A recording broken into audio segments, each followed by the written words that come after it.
10 अप्रैल 2029 मानव इतिहास का वो दिन जब कोई एस्ट्रॉयड धरती से टकरा सकता है, जिस एस्ट्रॉयड को साल 2004 में पहली बार डिस्कवर किया गया था और जिसको देखकर स्पेस साइंटिस्ट भी समझ चुके थे कि ये कोई मामूली एस्ट्रॉयड नहीं है जो कि आए दिन धरती के करीब से गुजरता है। ये वो एस्ट्रॉयड है जिसे डूम्सडे यानी कयामत का दिन कहा जाएगा, और अगर ये धरती से नहीं टकराया तो ये धरती के बहुत ही करीब से गुजर जाएगा और वो दूरी इतनी होगी कि 29 अप्रैल 2020 का एस्ट्रॉयड भी इसके सामने फीका पड़ जाए।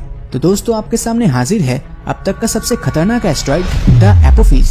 इस एस्ट्रॉयड को साल 2004 में किट पिक नेशनल ऑब्जर्वेटरी के माध्यम से पहली बार देखा गया था। अब कोई भी एस्ट्रॉयड जिसकी धरती से टकराने की संभावनाएं होती है, हम सबसे पहले उसके आकार को देखते हैं। तो ये एस्ट्रॉयड 370 मीटर बड़ा है। अगर कंपैरिजन करें तो ये पेरिस के आईफेल टावर से भी ज्यादा लंबा है। जब साल 2004 में इसे डिस्कवर किया गया था, तब इसके डायरेक्शन को ट्रेस करने के बाद ये पता चला कि ये 2029 में हमारी धरती से टकरा सकता है और इसकी धरती से टकराने की संभावना 2% के आसपास है। आमतौर पर धरती के पास से कोई एस्ट्रॉयड अगर एक बार गुजर जाता है तो ज्यादातर समय भविष्य में वो एस्ट्रॉयड वापस नहीं आता, लेकिन एपोफिस के साथ ऐसा बिल्कुल नहीं है, क्योंकि अगर ये एस्ट्रॉयड 2029 में नहीं टकराया तो ये फिर से 2036 में धरती के पास से गुजरेगा। वैसे अगर खतरे के पैरामीटर से देखा जाए तो खतरा 2036 से ज्यादा साल 2029 में है। अब अगर सब कुछ नॉर्मल रहा तो साल 2029 में भी ये धरती में क्रैश नहीं करेगा, क्योंकि 2% प्रोबेबिलिटी बहुत ही कम है।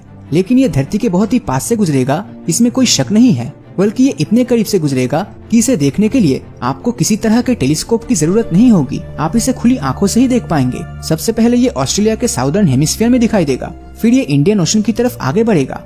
इस एस्ट्रॉयड की स्पीड इतनी होगी कि अटलांटिक ओशन को पार करते हुए अफ्रीका को क्रॉस करने में इसे ज्यादा से ज्यादा सिर्फ 2 घंटे ही लगेंगे। जब ये हमारी धरती के करीब से गुजरेगा तब इसकी चमकती हुई रोशनी हमारे चंद्रमा से भी ज्यादा होगी। इस समय इसकी धरती से दूरी बस 30,000 किलोमीटर की होगी, जो कि धरती से चांद की दूरी से करीब 12 गुना कम है। अब इतना करीब आने के चलते अगर ये धरती के ग्रेविटेशनल फील्ड में फंस जाए तो तब शायद ये धरती के लिए बहुत ही सीरियस इशू बन सकता है। तो अगर हम 1 सेकंड के लिए ये मान ले कि हम उन 2% में आते हैं जिसमें एपोफिस धरती से टकराएगा, तो उस केस में धरती का क्या होगा? एपोफिस से अर्थ को कितना डैमेज पहुंचेगा वो डिपेंड करने वाला है उसके गिरने की जगह के ऊपर, क्योंकि अगर वो जमीन में गिरा तो वहाँ आसपास जितने भी लोग होंगे वो सब मारे जाएंगे।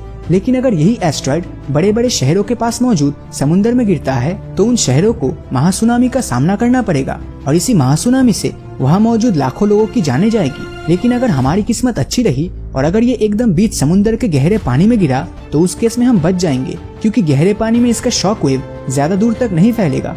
इन सब में एक अच्छी खबर ये है कि नासा और स्पेसएक्स आपस में मिलकर एक प्लेनेटरी डिफेंस सिस्टम तैयार करने की सोच रहा है, जिसे डबल एस्ट्रॉयड रीडायरेक्ट टास्क या फिर शॉर्ट में डार्ट कहा जा सकता है। ये प्रोग्राम 22 जुलाई 2021 को स्टार्ट होगा, जिससे भविष्य में अंतरिक्ष से आने वाले किसी भी एस्ट्रॉयड को रोकने के लिए एक बहुत ही अच्छा सिस्टम तैयार किया जाएगा। धरती पर ऐसा डिफेंस सिस्टम होना कुछ ना होने से तो बहुत ही बेहतर है। अगर डायनासोर्स के टाइम इस तरह का कोई डिफेंस सिस्टम होता तो शायद डायनासोर्स उस चिक्सलूब एस्ट्रॉयड से बच जाते। एक एस्ट्रॉयड धरती की क्या हालत कर सकती है, ये सबसे अच्छा हमें चिक्सलूब एस्ट्रॉयड से ही पता चल सकता है। तो अगर इस वीडियो में भी पिछले वीडियो की तरह 35,000 लाइक्स का टारगेट कंप्लीट हुआ तो अगला वीडियो डायनासोर एस्ट्रॉयड यानी चिक्सलूब एस्ट्रॉयड पर होगा। एपोफिस एस्ट्रॉयड के धरती से टकराने को लेकर आपकी क्या राय है? क्या ये एस्ट्रॉयड भविष्य में धरती से टकराएगा या नहीं? अपनी राय नीचे कमेंट करके जरूर बताएं। और अगर ये वीडियो आपको अच्छा लगा हो तो इस वीडियो को लाइक और अपने दोस्तों के साथ शेयर करना मत